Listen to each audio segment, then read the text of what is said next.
Alrighty, and we're on. So I'm sitting here with Samir. Yes, Yes, Samir Tank Ali. Yeah, Yep.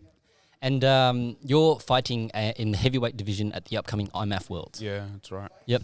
So okay, let's talk a little bit about the martial arts side of things first, and then we'll go back and then talk about what was life growing up and things like that, right? All right, sweet. So how did you get into martial arts? Oh, I just walked in the door. Walked through the door. Yeah. How old were you? 17 or 18. Yep. Yeah, I was 17, turning 18 or 18 already. I don't know. It was 2020. 2020. Okay. Oh, so I was 18. Yeah. Yeah, so a couple of years ago. Oh, three. Or we're starting 2023 Yeah. now. So say 2 and a bit years ago. Yeah, Yep. I came after COVID. I still remember when I signed up for the gym, there was still like the restrictions, the 20 people per class or 25 people per class.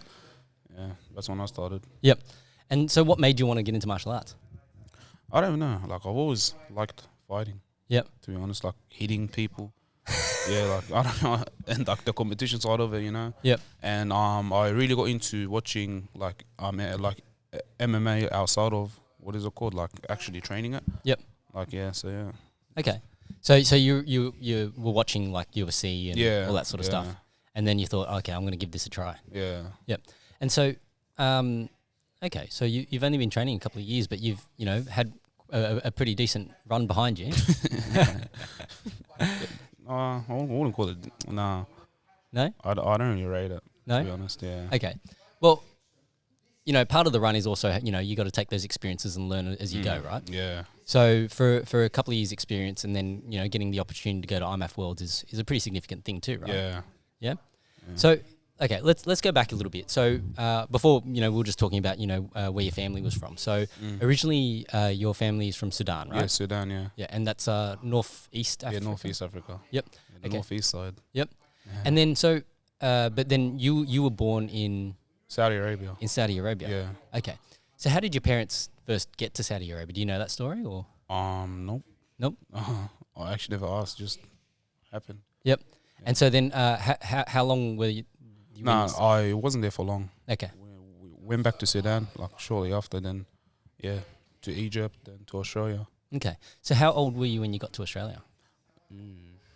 3 years old. 3 years old. Yeah. So you wouldn't really remember much. Nah. For that. Yeah. So you wouldn't even remember nothing, when you first came to Australia, right? Nah, it's all a blur. All a blur. So then, what would be your earliest memory? My earliest memory was probably like kindergarten, maybe. Yep. Yeah, yeah. Because I used to live in Fairfield, down in Fairfield. Okay. Yeah, that's literally just like my childhood there. Yep. Yeah, And was there anything that, when you think about living in Fairfield, is there something that comes to mind? Was it like the park or certain people, friends, food? No, What is it? No, like back then, like it was just us and then other like our family friends, our cousins and all that. Yep. Because obviously my parents came to the country new, like they didn't like really know anyone. Mm. Yeah, so it was just like tight Sudanese circle. Mm. Yep. And then, what did your parents do when they first came to Australia then for work? I actually don't even know. My dad, I don't know what my dad was working when we first came. Yep. And, I actually can't remember. Yeah. Have you got any siblings? Yeah, I got an older brother, a younger brother, and a younger sister. Okay, so there's 4 of you, family of 4. Yeah. Okay. And so that makes you you're the second one. Yeah, I'm second oldest. Yeah. Yep. So then, in terms of when you guys were growing up, what was the family dynamic like? Everybody sort of has a bit of a role in. Yeah, no, it was just normal. Yeah. Normal, just a normal household, really. Normal household. Yeah. Okay. So then, what about school? When you went to school, how would you describe yourself? What kind of kid were you? Were you the clown? Were you the fun one? Were you the studious type? What? It depends when, what period, and all that. Yep. What, are you talking about primary school, high school? So primary school, do you remember much about kindy? Nah. Nah. That's just a blur. Yep. Yeah, most of my primary school, I can't even answer that question. Yeah. Wow. Yeah. So you don't really. So what? I guess when do you start to have more vivid memories? I guess. I remember my time in towards say year 3 to year 6. Yeah, Yep. I remember that. Yep. Yeah, it's not something I think about or even do having my thoughts. Yep.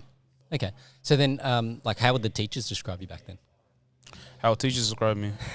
Wow. Actually, I don't even know. No. Actually, I don't even know. Yeah. Okay. So then, what about when you got to high school? Like you said, depends what time. So Yeah, high school was different. Like high school, I went to all boys school, so it was just like all laughs, all jokes. You know, like you make a friendship with people, and like everyone, like I had different groups of friends who are into different things. You know, mm, so like that was a lot. It was just fun. Like, I enjoyed my high school experience. yeah. So when you say you had friends that were into different things, like what sort of things? Like No, like I'll have some friends who are like more quiet, some friends who are like more loud, some friends who do this, some friends who do that. yeah. You know, yeah. Isn't it funny? Like every sort of group has something that they enjoy. You know, like some groups they enjoy like playing sport. Like say, Yeah. you know, at lunchtime or whatever, it's playing basketball or soccer or something like that. And then there's other groups that might play card games. You know, like when I was in school, Magic the Gathering was a bit of a thing. I have no idea what that is. It's like it's like a card game, like sort of like that Pokemon card game. Yeah. Yeah, and like you get these cards, and you basically you build a deck of cards, and you sort of like try and compete against other people to see who's got the better strategy and who's got built the better deck of cards. And there's an element there where you collect cards, so you're always buying packets of cards to try and get rare cards. And Yeah, that was pretty popular in my primary school. yeah. Pokemon, I don't even know what that game is, man, but yeah. So what The were you into as a characters. kid? I don't even know, like playing video games, sport. Yeah, just like I grew up normal. Like I wouldn't say, like I didn't have no traumatic experience. Like I didn't. Yeah, it was just normal. It was a normal childhood growing up. Yeah. Okay. So then, so then when it came to, like say in school, right? Like were there any particular subjects that you gravitated towards? Like was there anything that you really enjoyed? In high school, Yeah. no, like I wasn't like dumb or anything. Like I was like I was doing alright in high school, but then like after high school, like I just didn't think like uni and all that. Like that just wasn't for me. Like I was in uni, but then I dropped it after the first term. Okay. It just wasn't for me when I started chasing something else. Yeah. So when you finished high school, did you have any idea what you wanted to do? When I finished high school, I wanted to fight. I definitely wanted to fight. I just didn't know how far it would take me. I was just a kid with dreams. But yeah. And was there any particular, like, was there a person that inspired you to want to fight, or like I guess what gravitated you towards trying to chase this as a career? Well, like I said, I was watching like a lot of UFC and all that, and like back in school, like me and my the group of friends that I hang around with, like we'll get into fights with like other schools or with other people, So yeah, and I was pretty good at it. So, yeah, I was just like So give me an example, all right? Because I'll give you an example. So when I was in high school, for whatever reason, like our grade, when we were Year 7 kids, we used to be the target. We got bullied a lot. Yeah. So, and it started with like, fairly innocuous things where it's like, we'll just, it might have been with the grade above because our group of friends like to hang around at the basketball courts, and then the other group of people were sort of like just slightly down an embankment against the building.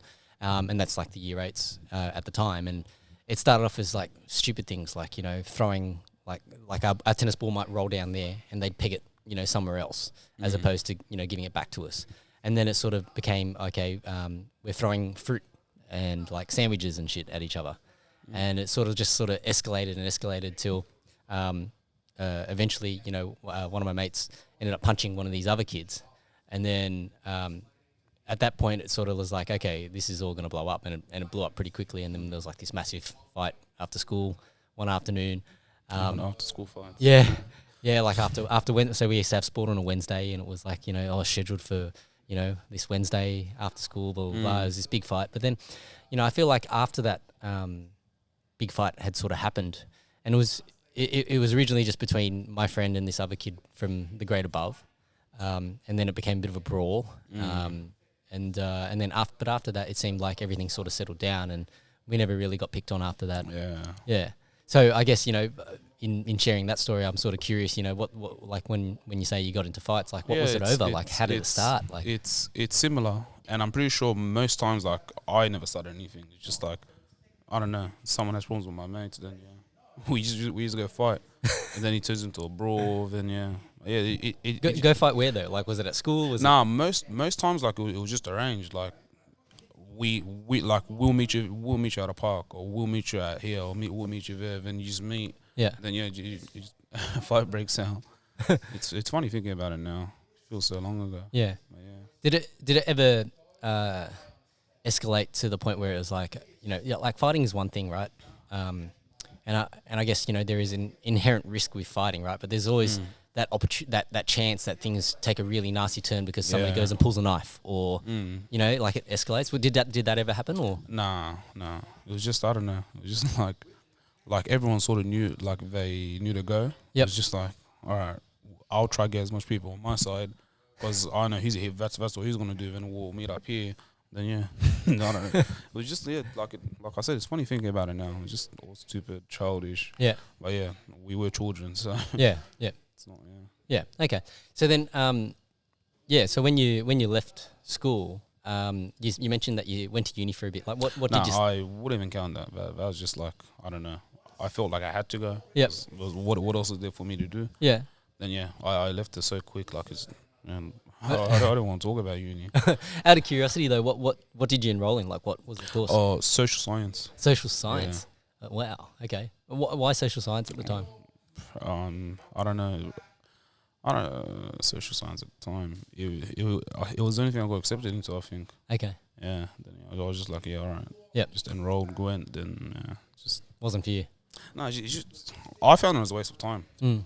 You know, like most people I know go uni because they have to go uni, not because they want to. Mm. You know, and even after you finish uni, like uni doesn't guarantee you a job. It doesn't guarantee you a career. You just get a degree. Yeah. That you can go try and get a job with after. You know. Yeah.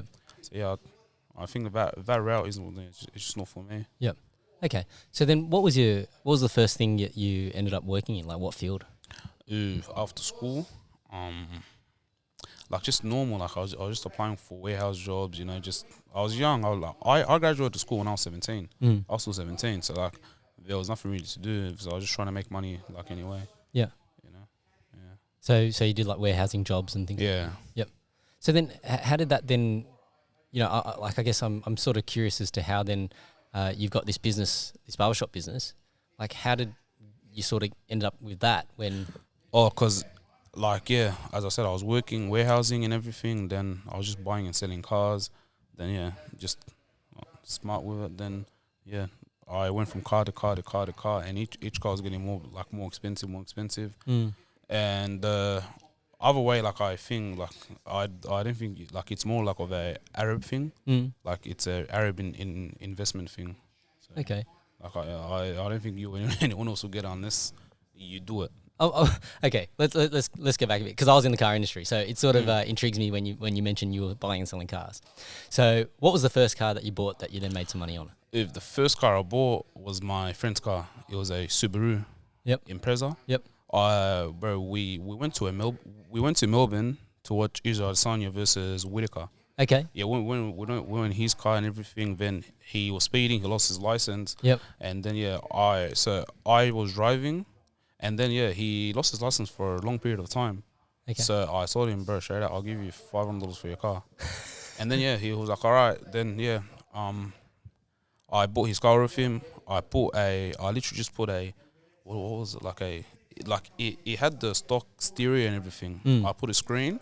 I changed the rims. I put I changed the muffler. Then I sold it for like over 2K. Like it was 2,000 something. Yep. And then after I was like, hey, like this can actually be like a good business. Just buy cars. Do them up a little. Yeah, add stuff to it and sell it. Yeah. Then I just kept on progressing in that. Yep. Bro, So I've had like over 15 cars. Yep. Yeah, over 15 cars. So then you don't have to tell me every single car, but I guess what were some of the notable ones, and then what was the most expensive one? Oh, my favorite car was the Audi S3. Yep. Like I lost 20 demerit points in that car. What? Yeah. How can you lose 20? Because was it double demerits? No, I'm still a P player. Yep. So I'm not allowed to drive. Yep. And then I got done speeding. No. Yeah, I got done speeding after, but I got pulled over. Yep. So they took 7 points. They told me not to drive. Mm. I waited like 10 minutes, then I drove. Then the exact same cop pulled me over. Then he gave me another 7 points, which was 14. And then I got done speeding. Then no P plates. Yeah, it was just Just silly stuff. yeah. Then I sold that car straight away. And then what was your other question? What was the most expensive car you said? Yeah. A Hilux, I had a Rugged X. Oh, Rugged X. Yeah. Then I sold that to invest into the business. Okay. Yeah.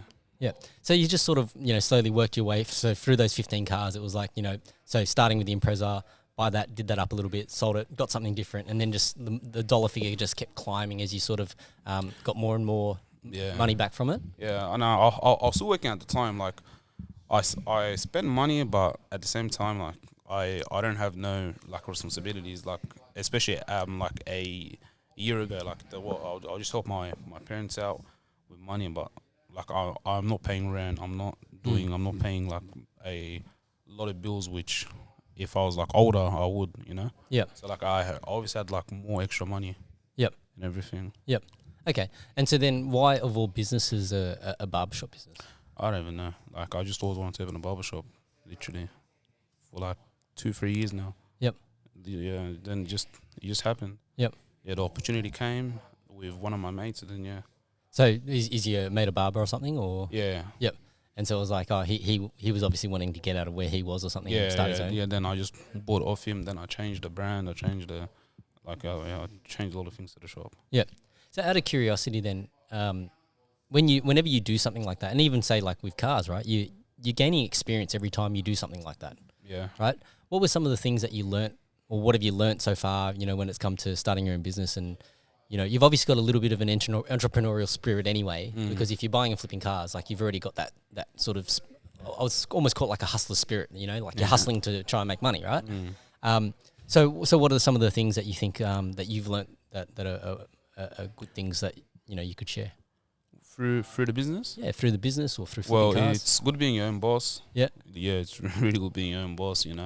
But again, like it's hard. Like you have to find good employees. You have to find people who want your business to thrive. Because like some people might just want like money. Yeah, and then like with a barbershop, because like it's a small group of people. Like where I'm not gonna hire 20-30 people.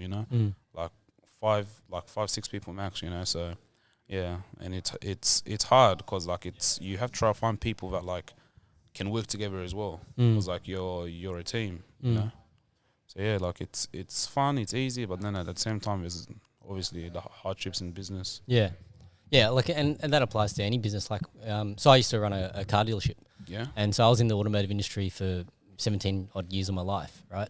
And going through, and I started at the bottom. I did my apprenticeship as a mechanic and worked my way through, and then went to work for Toyota Motor Corporation. So I was at their head office and did a few roles there, and then came back out to dealerships and doing things in dealerships. And one of the things that I think that you sort of learn when you're in business, and it applies to almost any business, is that you start to realize like there's sort of these three distinct hats that people can wear, right? So, to take the barbershop as an example, if you go and buy a barbershop and it's just you to begin with, or you and a friend to begin with, there's three very clear roles. Like there's the role of the owner, so the person that's, put up the money and fronted all the capital and things like that. There's the role of the manager who's meant to, be there to manage the operation and how things are going and like the processes and things like that. And there's the employee, the person doing the physical hair cutting, right? Yeah. And sometimes you might be wearing all three of those hats because you have to cut people's hair, and then you've got to worry about balancing the books and all that sort of stuff, and then making sure you got processes and adhering to whatever standards need to be done, right? But over time, one of the things that I think people have this, some people have this view that it's almost bad to grow, right? What do you mean? So like, so I'll give you an example, right? I had this, I was talking to this person, and they were saying to me, I think it's wrong that, people can become billionaires, right? And so I said, oh, what do you mean by that? And it's like, oh, well, nobody should be that rich. And it's like, okay, but generally your ability to make money comes from your ability to solve a problem, right? The bigger the problem you solve, the more money you could potentially make. So as an example, Steve Jobs, you know, with the iPhone. He solved a really massive problem that people wanted to get more out of their phone. They're carrying this thing around, and now they can do all of these extra things with it. So as a result of that, they can charge a premium, and they've solved a very big problem that people are happy to pay for. Yeah. Right? You know, Woolworths, they solve a very big problem that people are happy to pay for. You know, unless you're going to have your own farm and grow your own food and tend your own cattle and your sheep and all that sort of stuff, it's very convenient to be able to go to Woolworths, right? So because Woolworths solves that problem, they're entitled to then make money as a result of that, right? So generally, you know, I always think that the bigger the problem that you solve, the more money that you can potentially earn as a result of that, right? So as a barbershop, you're fixing the problem of people unable to style or cut their own hair, right? Therefore, you're entitled to make money from that, right? It's an enterprise that you can make money from. But, you know, there's these people that sort of believe that, you know, you can cap the growth of people or businesses, but the side of it that they're not thinking about is that, you know, if you're not growing in life or your business isn't growing in life, all that's happening is that it's actually just dying a really slow death. Yeah, that's actually very interesting, the way you just put all that together. Yeah. Right? Makes a lot of sense. So everything has to grow, like human nature. Like, so as you think about the baby, right? If that baby doesn't learn to get up and walk, if that baby doesn't learn how to feed itself at some point in time in life, if that baby doesn't, you know, learn what the social cues are and how to interact with other people, well, that baby becomes a person who is ill-equipped to handle the, you know, civilization, right? They're ill-equipped to handle social relationships. They're ill-equipped to form relationships, right? So every endeavor that we as humans get involved with requires growth, right? Martial arts is exactly the same thing. If a martial art isn't developing and improving, it's dying a very, very slow and painful death, right? And this is why we've seen, like, you know, a lot of the traditional styles, unfortunately, aren't as popular nowadays because they've sort of lost sight of what they were created for in the first place, right? So, you know, when it comes to you know, the barbershop, you know, to, like, if you're not really thinking about growing that business, then that business might be able to pay the bills and do those sorts of things. But what's going to happen is that eventually there'll be somebody else who comes into the market, might even come into your area, might open up shop, you know, across the road. And they might be more aggressive or they might be more keen to grow their business. And so then they start to, you know, take away some of your business.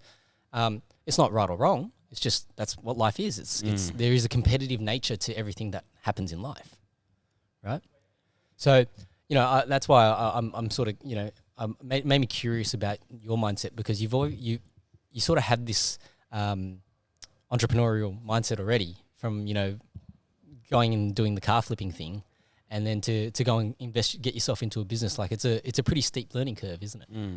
Yeah, it's tough. It's not simple. It's not easy. Yep. You know, it's just something. Yeah.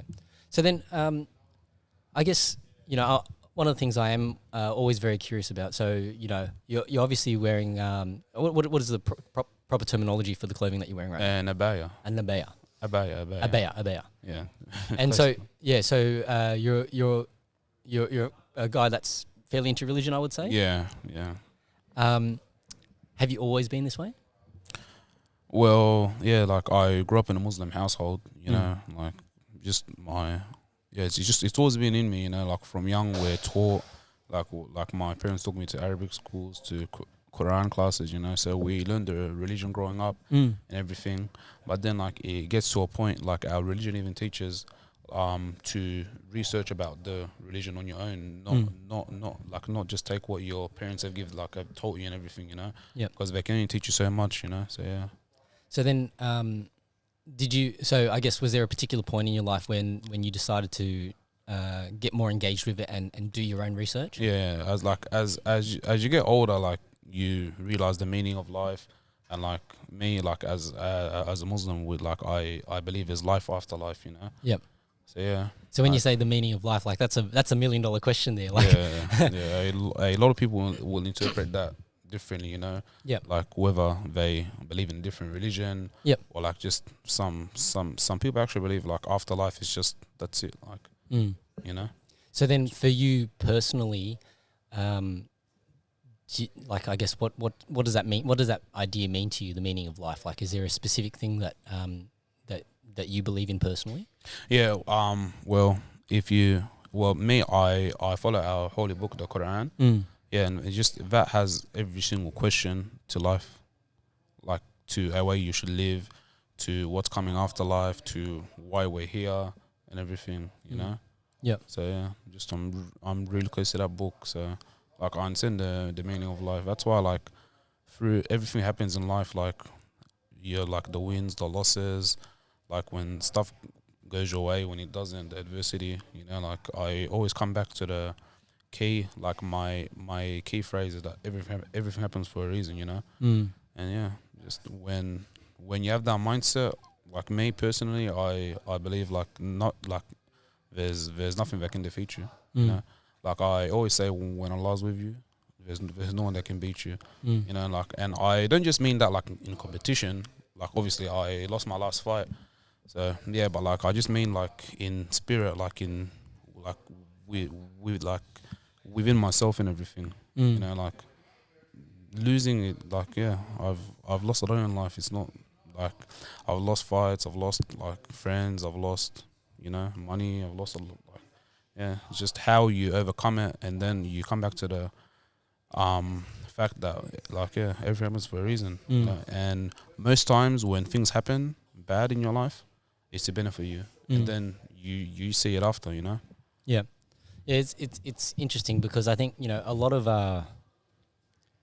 what we interpret in life. So when I say interpret, because, you know, everybody's looking through their own eyes, right? So whatever I see, what you see, there might be two different things because we have this filter, right? And a lot of the times we maybe don't recognize that we have this filter that's changing the way that we see things, right? Because we're just thinking about it as, you know, if we look at an object and we say, oh yeah, you know, there's the camera, right? And so I look at it and I say that's a camera. You look at it, you say that's a camera. Right? Somebody who's never seen a camera before will look at it and go, this is a magical device. Right? Yeah. So it you know, you have this element where there's all of these experiences behind you that inform, you know, how you view things. Right? And I think, you know, so for me, you know, when I started to think a lot about, you know, what is the meaning of life, I guess, there's two ways that you can go about it, right? Because everybody can tell you what is, you know, what you're doing, when you're doing it, or how you're doing it. They can tell you, they can answer those physical questions about the what, when, and the how. But it's really difficult to answer the question of the why. Like, why do we do this, right? And, you know, when you think about it, you know, like we're alive today, you know, in 2023. In 100 years' time, we may not be here, right? In 1,000 years' time, we'll probably be long forgotten, right? So, what does it all mean? Like, why do we, you know, go through this existence and feel like we have this need to push and chase these things that in 1,000 years, in 10,000 years, it all means nothing anyway, right? So you can look at it from that perspective, and then I feel like, you know, and if that triggers, you know, like people to go into like a depressive episode, right? Like it sounds very bleak, right? Like you almost go like life is pointless, life is meaningless, right? That's one way you could interpret it, right? But this is where a valuable gap is filled when you start to realize that, you know, yeah, like if there's nothing beyond life, then life can be pretty meaningless, right? But if you have a belief that there is something for you after life, then that actually enhances the way that you interact in this world, in this life. I don't know, that's just my perspective on it. Yeah, makes sense. Yeah. Yeah. So, you know, there's like one of the sayings that I really love, and I think it's actually Confucius that originally said it, but I heard this guy named Naval Ravikant say it, and it's like, a man lives two lives, or has two lives. He begins his second one after he realizes he only has one. Yeah. Right? So, I guess, you know, for you, how do you feel like, you know, your faith influences your interaction with the world? Like, I guess I'm always very curious about this because I think a lot of people have like this, have their own, you know, conceptions about what the Islamic faith is or what Muslim ideology is. And some people could have like a very negative approach to it, saying, oh, you do this about women or whatever, blah, blah, blah. But I think, you know, they've sort of lost sight about, you know, what are some of the positives as well, right? And I don't think, you know, inherently the religion is there to instigate violence and all that sort of stuff. It's trying to basically provide you with some guidelines to live a fulfilling life, right? So I guess, you know, from your perspective, like, what have you sort of learned? I guess it's probably interesting for people to sort of understand from, you know, how you view the world as well. How me as a Muslim, how I view the world? Yeah. Well, like yeah, no, that like I don't think you'll understand the answer to that if I tell you. Okay. Yeah. You could try and articulate it to me. I'm just, you know, I'll try and understand things from your perspective. So how do I view the world as Muslim? Yeah. I don't know. Like I actually don't know how to answer that for you. Yeah. Yeah. Like cause me, I believe, and a lot of our scholars believe, like to not bring opinion into religion. Mm. So I don't want to bring my opinion into the religion. Okay. You know. So then, how do you then differentiate between, you know, okay, I think I know the answer to this question, but I'll say it anyway, right? Like, so how do you then differentiate between opinion and fact? Well, opinion is something that, like, I don't know, like, for example, I can be like, I think, Yep. you know, or I can be like, this is, you know, like, Yep. fact is fact, like, like if it's not in the Quran or like Yep. in our hadiths, like, yeah, then it's. But not a thing. don't all, like, I guess, you know, by nature of having words, right? Words are still open to interpretation. Like, it could be written in the Quran a specific way. Yeah, but the Quran is the words of Allah. It's the words of God. Mm. You know. So. Yeah. Yeah. So like yeah, that is fact. Like well, that's what I like. It's what I believe. Mm. Okay. Interesting. Yeah. All right. Well, let's switch gears a little bit. Okay. So, you know, in terms of Worlds coming up, right? So you obviously, you know, you're training here at King's, and you're looking forward to obviously going to Serbia. Can you talk to me a little bit about your run? So you did the Oceania event? Yep. Yeah, mid last year. Yep. June, July. I think July. It was July. Yeah. Yep. And so how did that come about? Was it just like, you know, there was an opportunity there, and then you were like, okay, I'm going to jump in and do this? Yeah. For that, I was supposed to do the junior. I was supposed to fight in the juniors, which was 18 to 21. Yep. And that was going to plan. I was training. I started camp and everything. And then like 3 to 4 weeks before the fight, I found out like my opponent pulled out. So yeah, everything just got cancelled. Then my coach was like to me, the men's super heavyweight division there's one guy who won it previously. After I asked if I can fight him, then yeah, that got done. I won that. Then 3 weeks later, I broke my arm, and yeah, now we're here. So when it comes to training, do you have like a specific mindset in terms of how you approach it? Like, I guess, you know, do you obviously you do your classes and you do your training here, but I guess is there a specific way that you approach the sport from a study perspective? Well, I'm still in the learning stages of martial arts, you know, like there's still like a lot to learn, a lot to progress and everything. So me, I train six days a week, regardless if I have a fight or not. Like I'm just always in the gym every single day. Like even if it's I just come do one class, or sometimes I do 3 classes, or sometimes I train in the morning, then come train at night as well. Like I'm just always like doing something, you know, because I'm not a professional yet. You know? So yeah, just like try and stay active, try and stay in the gym, try and like have the mindset like I'm still not there yet. I still need to learn a lot, you know. Yep. Yeah, that's how I can go about MMA. Yeah. Well, one of the best things about that journey is that it actually never ends. Yeah. You know, no matter how good you get, there's still always something more to learn. Out of curiosity, you know, how did your family react to it? Like, were they very supportive? Like, what did your parents say? Or like me doing MMA? Yeah. Yeah, they actually like it. Oh, really? Yeah.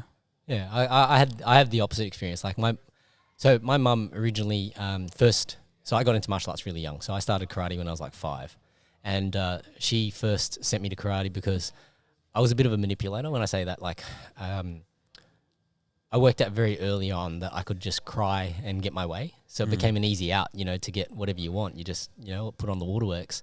And yeah, like that was the sort of programming that I worked out as a kid. Like I learned how to manipulate people through using some tears. And so my mum thought I was a bit of a wuss, so to speak. And so she sent me to karate when I was 5.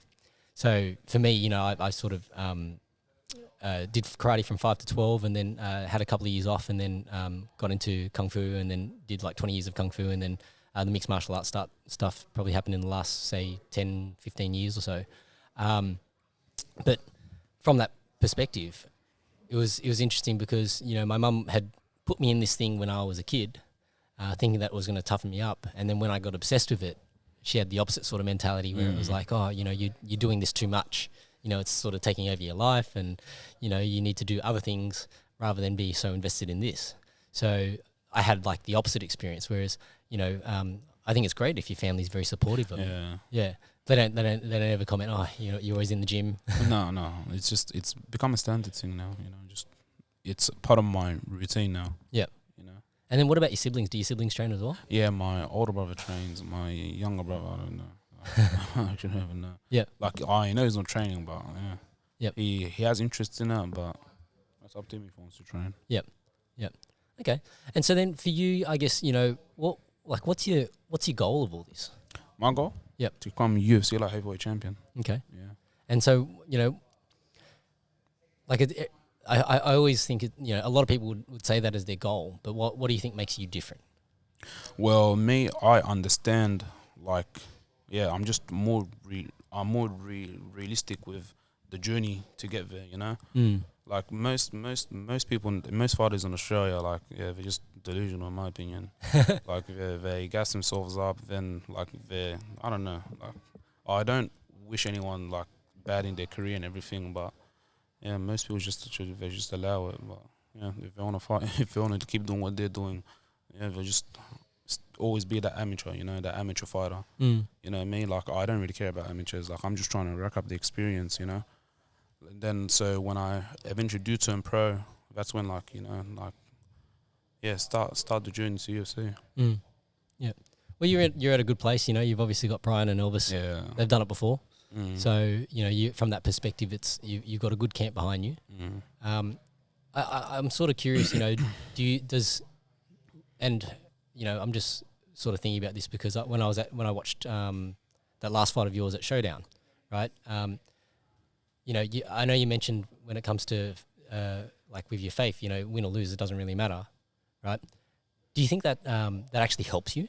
Yeah, it helps me a lot. Yep. Like, a lot. Like, I hear fighters, and I know fighters when they lose fights, like, I don't know, their demeanor changes, like they lose interest in the sport, like they become like, I wouldn't say depressed because like that's an actual illness, but yeah, like they just become sad and but nah, after like it would have been better if I won that fight, but it is what it is, you know. Yeah. And everything fell off that night. Like, thinking about it after it, everything just fell off. Like, leading up to it, yeah, just like the training. Like, after I won the IMMAF, then yeah, just training towards it, everything just fell off. And then I ended up breaking my arm. You know, so that's why I say everything happens for a reason. You know, like that just made me realize like what I need to do, what I need to work on, because the fight was going like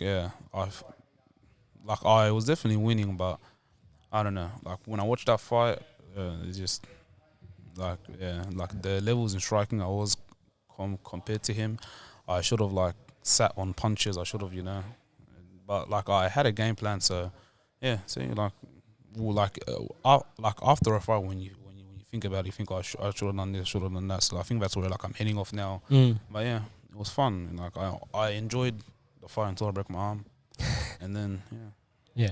It's one of those things, I think, in any endeavor, right? Like I call it the rule of thirds, right? So you think about it past, present, and future. So what sort of happens whenever we do anything in life, there's only 100% of your energy allocation, right? But if you think about it this way, you know, the people that sort of live in the past, well, they're generally full of regret, right? And you have these regretful feelings because you're always thinking about, I should have done this, it should have been that, blah, blah, blah, blah. And those that live in the future, they're always very anxious. They're always very scared or apprehensive about what's coming, right? Whereas if you're just living in the moment, you know, whatever happens in the moment happens, right? Yeah, no, and I think that's really my mindset. Yeah. Like, it happened, you know, just prepare for the next one. Yep. You know, and now we're on to the next one. Like, we're a month away until my next fight, you know? Yep. Then, yeah, I'll focus on that, then prepare for the next, and then the next, and then the next. I plan to be very active this year. You know, like hopefully I get at least 2 fights in Serbia. Yep. Then I would love to fight in March. Yep. In Showdown again. Yep. And then after that, after March is Ramadan, so I wouldn't be training for a month. Then after that, I'll probably fight June, July. Then I plan to fight like 6 times this year, hopefully 5-6 times. Yep. So when it's Ramadan, you don't do any training? No, it's too hard with the meals and things, or no, I just prioritize my religion. Okay. Yeah. Oh, that makes sense. Yeah. So being active is always it's going to help you to keep sharp at the end of the day, right? When it comes to like when you watch back your own fights, are you then always analysing it to try and work on how you can get better? Yeah. My first fight, like I don't know, I didn't really like that performance. Like the third round of it was like how I probably should have started the fight, but like I was even telling one of my coaches, I just didn't like straight after the fight, I just felt like I just didn't feel like it was, what is it called, like I had done the best that I could. And then my last fight, I was just, I don't know, I was just waiting too much, you know, like I was more countering. Like I'm usually a offensive fighter. My last fight was more countering, but I think that's because, what is it called, like I broke my hand like a minute in, so that's probably why. But like when I think about my performances, I don't really rate them. You know, which really interests me into my next one, you know, because now I know what to do. Like I know what I got to do, you know. I want to start sleeping people, not just like winning decisions and everything. So out of curiosity, you know, when you're making that walk to the cage, you know, what's going through your mind? Like I don't know, like I've explained to my coaches that I don't get nervous before fights. Yep. And like they told me like some it just happens with some people. Like I just don't feel nerves, and then I always say a prayer before I enter the ring. And then like once that's done, I just feel free. Like I just know what I got to do now. Yep. You know, so that's I've only been there in there twice. So the more times I fight, it should be more and more interesting. Yeah. That sort of those feelings resonate for me. You know, like I'm very relaxed. You know, prior to any sort of competition, I wasn't always like that, but you know, now I'm at that point where it's I can sleep. Lie down, close my eyes. I like being in the locker room, like when I like corner, say, my teammates, or from my own fights, or when I see like other people warm up, when I see other people like right before they go out, it's just for everyone it's different. Like some people like they got to fire themselves up. Yeah, they need to get G'd up. Then some people literally just put headphones and close their eyes. Some people like I've seen someone sleep. Yep. Like just fully sleep. Yep. You know. Me, like I don't know. I just like being myself. I like talking. I like interacting and everything. Yeah. Then when it's time to fight, that's it. Just go fight. Like I've trained for it. Like it's what I signed up for. So I didn't get why I should be nervous. You know. Yeah, it's a moment of I think it's a moment of great focus and some great clarity as well. Because when you're in there, you're locked in, right? And you really just get to zone in and be in the moment. You know, and I plan on taking like a different approach for my next fights. Like just try something different, you know. Yep. Like stay more zen, stay more calm. Yep. Yeah, you know, like just go and do what you got to do. Then, because I'm gonna be fighting minimum 2 times. So, like even the way I take the first fight, it has to be strategitic, you know. Like I can't go throw 50 leg kicks, then I wouldn't be able to walk into the next one for the next one, you know. So it has to be strategic. So I don't really plan on taking damage for for most of my fights. To be honest, like I don't really take damage. I can move my head good. Yeah. You know, so you got great movement and speed for a bigger guy. You know. Yeah. Like I don't know. My first fight, I just remember being hit once. I really felt it. Like, it was a jab. Like I was telling my coaches and he started laughing. To wake you up? No, like it snapped my head back and everything. You know, like I realized and stuff out on my guard up and that. Then my second fight, I only got hit once in that whole fight. You know, so yeah. And so then when how do you approach like the balance in your training? Are you doing any strength and conditioning as well? Yeah. I do I do strength conditioning programs in Maddie. Yep. Like he trains out of here as well, which is very, very good. Yep. And then the rest of the stuff just at the gym. Then with my striking coach Livy. Then just morning sessions with Brian. Yeah. So like it's all a tight circle. I don't like going training at different gyms, training here, training there. I just like keeping it in a small circle. Yeah. Yeah. I think that's what works well for me. Some like others might want to go train, might want to do their BJJ here, then go do their kickboxing here, then go do MMA sparring here. Yeah. No, I mean I just keep it small. Yeah. Yeah. No, that's me. I'm everywhere. Yeah. I had a very different, at one point in my life I was very much into, because I was so into Kung Fu, like that was the only place I was training. And then, once I started sort of exploring, right, it was almost like, for me, the way I would liken it, it's like going on holidays, right? when you go overseas for the first time, you realize, the world's a pretty big place. Yeah. You want to go and explore all these places. And so, like that became the thing that I sort of liked. And so I like hopping around and talking to people. But I get along with everyone anyway, so it doesn't really bother.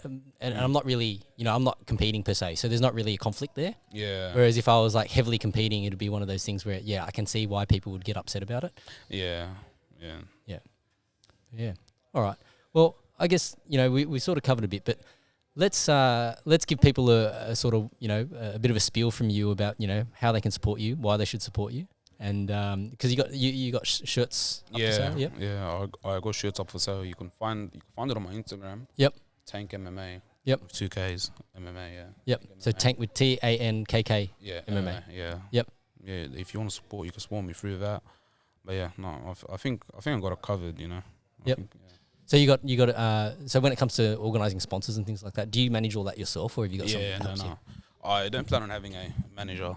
Yep. Not anytime soon. And like even when I turn pro, like I wouldn't really like someone else managing my career for me. I'll leave it to my coaches. Yep. Because they like when I came to the gym, I was 17, 18, like I was a kid, So by the time I turned pro, when those opportunities arise, I just they know me best. Yep. So I think for that, for stuff like that, you need people behind you who know you best and want the best for you. Yeah. And I think this is the right team. Yeah. No, absolutely. Like when I was doing the podcast with Liam from VT1, we were talking about that. How the only person that should be telling you whether to take a fight or not should be your coaches, because they know you best, right? Whereas a manager, if they're getting their percentage off you booking a fight and getting paid or taking a contract, of course they'll want you to do any contract possible, because at the end of the day, that's how they get paid, right? Whereas it's up to your coaches to think about the fighter's best interests, right? 100%. There are fights that can be career changing or career ending depending on how, what the sort of matchup was like, right? And it's the same thing even in I talked about this with Daniel Mitchell, one of your training partners, and how from a promoter's perspective, especially in amateur competition, right? Like there's only so many people that want to compete, right? But then if it's as a promoter or a matchmaker, if you matchmake it so poorly that somebody just gets throttled in their first match, like the chances of them coming back to compete again, it's very low. Yeah, no, it's weird, the amateur scene in Australia. Like, I don't know. I don't see most of them talented. But they see themselves as extremely talented. I think you'd be surprised. The level is actually really, really high in Australia, in the Australian scene. Yeah, no, it depends on what division you're talking about. Of course. Yeah, in my opinion. Yeah. Yeah, no, of course. Every division has its thing, and that's the thing. Like, like for you in the bigger weight classes, it's probably a little bit different, because a lot of those guys that are heavier, they're probably like the athletic ones are probably playing other sports where there's where there's whether it's rugby league or some of these other sports like basketball and things like that where there's potential for even greater money, so to speak. So it takes a special person to be committed to want to be a martial artist and want to be a fighter and fighting for prize money. It takes a very special mentality. It's not for everyone. They say that it's not for everyone. Yeah. All right. Is there anything else you want to talk about, or anything you want to ask me about? No, not really. No? No. All right. Well, we'll leave it there. I think, that gives people a bit of an idea about who you are. And obviously, when it comes to IMMAF Worlds, there will be a live stream, I'm pretty sure. So we'll be able to watch you on the mats and see how you go. And I'm really curious to see how you go. I wish you all the best. Me too. Thank you very much. I appreciate it. Cool. Thank you. Thanks, everyone.